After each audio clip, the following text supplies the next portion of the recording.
Professeur Didier Raoult, pouvez-vous décrire l'évolution de l'épidémie depuis cette semaine? Alors, incontestablement, le nombre de cas attestés et le nombre de cas détectés, de cas nouveaux, augmente.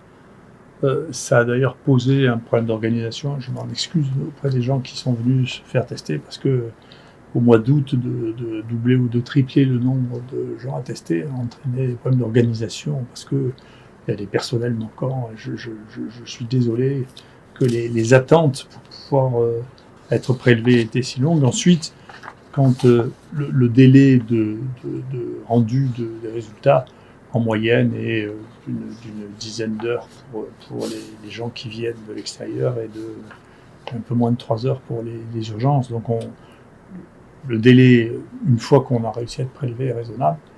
Mais tout le problème, c'est l'organisation avant. Quand il y a plusieurs centaines de personnes qui arrivent, il faut changer la méthode d'organisation. C'est ce qu'on a fait petit à petit. Je pense que ça marche mieux depuis quelques jours, grâce d'ailleurs à l'aide de nos partenaires et grâce à l'assistance publique qui nous a mis à disposition du personnel. On a ouvert les plages horaires et je pense qu'on arrive à faire les choses raisonnablement. Il faut faire attention. D'ailleurs, en même temps, on a beaucoup de PCR contrôlés qui sont positifs en dehors. Il faut faire attention, tout le monde a les mêmes critères et nous, on a entre 30 et 40% de PCR positifs qui viennent se faire contrôler, qui sont négatifs en réalité. Et donc, il faut faire attention. Nous, on le signale à nos autorités qu'ils ne soient pas comptés comme des nouveaux cas. Ces nouveaux cas comme ça, c'est pas la peine de faire des faux positifs. Il serait intéressant qu'il y ait une harmonisation là, des résultats, parce qu'il y a des résultats qu'on voit rendre qui sont juste impossibles. On sait qu'à cette dilution-là, il n'y a plus de séquence virale. Donc, c'est des erreurs. Hein. Il faut mettre ça en place. Bon sens, c'est un problème d'erreur qui est à régler. À côté de ça, le nombre de décès chez nous, d'abord, n'augmente pas. Sur cette période qui est donc qu'on estime avoir commencé aux alentours du 15 juin, qu'on appelle le deuxième acte, il y a eu 2953 personnes qui ont été positives, dont 9 sont mortes ici ou ailleurs, avec 0,3% de mortalité, ce qui fait une mortalité très faible. Et parmi les gens qui ont été traités par hydroxychloroquine, azithromycine, il y a eu un mort. En plus de 3 jours, il y a eu un mort, ce qui fait 0,06%.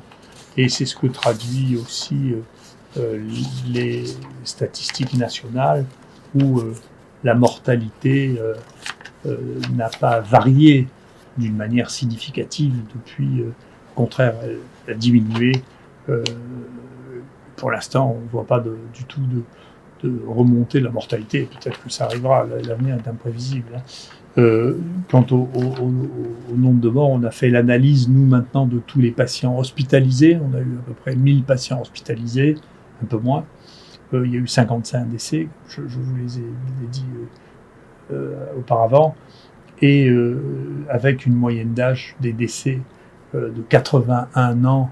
Hein, donc c'est une maladie des sujets très âgés, et il n'y a eu qu'une personne qui soit morte à moins de 60 ans, qui avait 59 ans. Tous les autres avaient plus, et il y avait 60% de gens qui avaient plus de 80 ans. Donc c'est une maladie des sujets âgés. Malheureusement, les sujets de cet âge sont très fragiles. Si en plus ils sont obèses ou diabétiques, alors il y a une surmortalité qui est importante, mais qui est celle de toutes les infections respiratoires de tous les ans. Je ne suis pas sûr que ça changera beaucoup à la fin de l'année. Voilà. Et donc sur l'ensemble de ce que nous avons eu, voilà, au total, et jusqu'à maintenant, on a eu 7500 personnes positives qui sont passées par l'IHU, dont 171 sont morts ici ou à l'extérieur dans l'assistance publique ou ailleurs.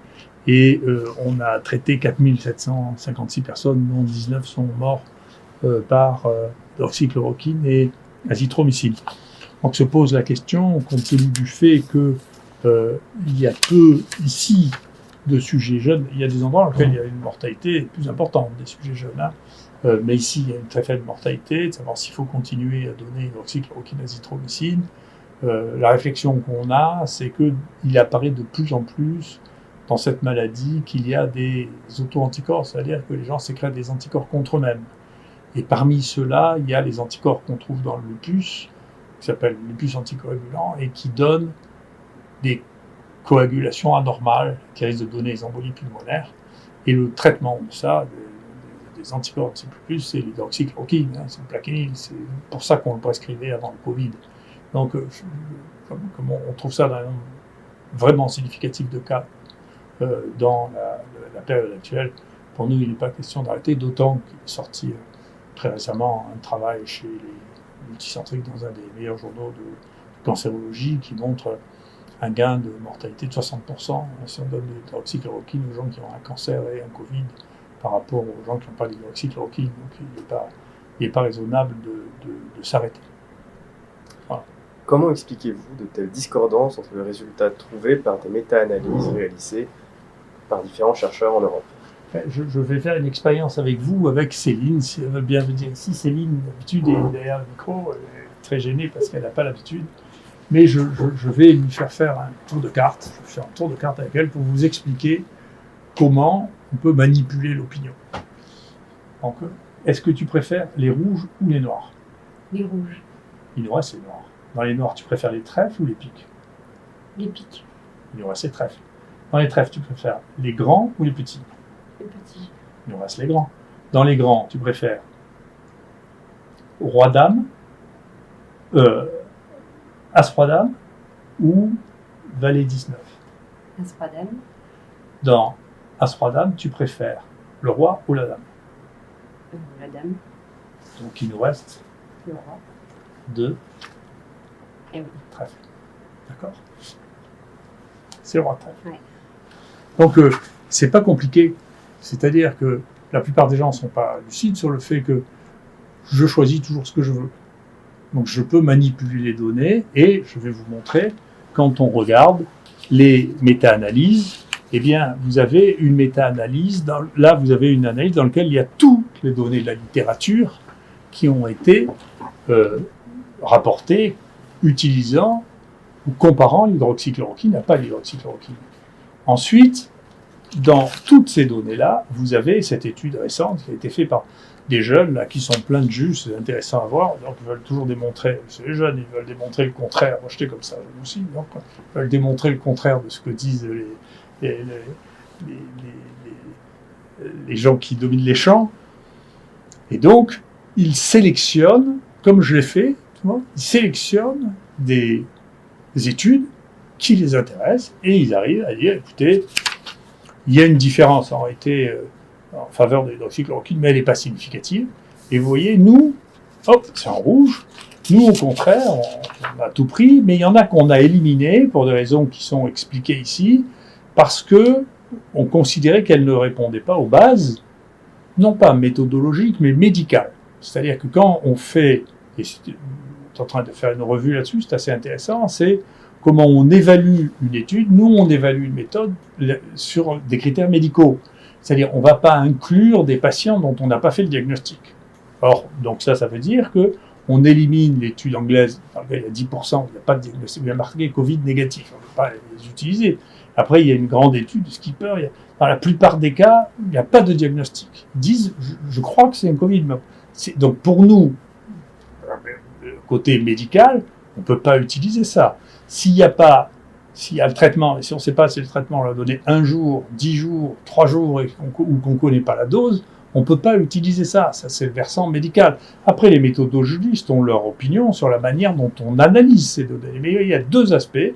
Nous, on est attaché au fait qu'on parle de médecine, là, ou pas. Et donc, si on ne parle pas de médecine, on ne veut pas le lire. Et les gens disent, attendez, l'étude est mal faite, on s'en fiche de savoir si c'est la médecine. L'étude, méthodologiquement, ne nous plaît pas. Mais moi, la méthodologie, ça m'est égal. Je veux savoir si on soigne les gens ou pas. Et donc, on arrive, vous voyez, à 2 points de vue complètement différents. J'aurais pu choisir comme carte le 2 de cœur. Et donc, je serais arrivé au 2 de cœur pareil. Et donc, eux, c'est le 2 de cœur. Et moi, c'est le roi de trèfle. Et donc, j'ai choisi, je suis arrivé au roi de trèfle parce que les critères de choix que j'ai eus sont faits au fur et à mesure. Donc, il faut faire attention. L'information se manipule partout, y compris dans la science, et que donc, il faut faire attention entre les différentes études, à voir quels sont les critères que les gens ont utilisés pour sélectionner ou ne pas sélectionner une étude. Ensuite, le raffinement méthodologique, je reconnais que je ne suis jamais très confiant dans les raffinements mathématiques. Je crois que, comme mon maître Husserl, les méthodes mathématiques sont là pour habiller les idées. Je ne changerai pas d'opinion. Merci.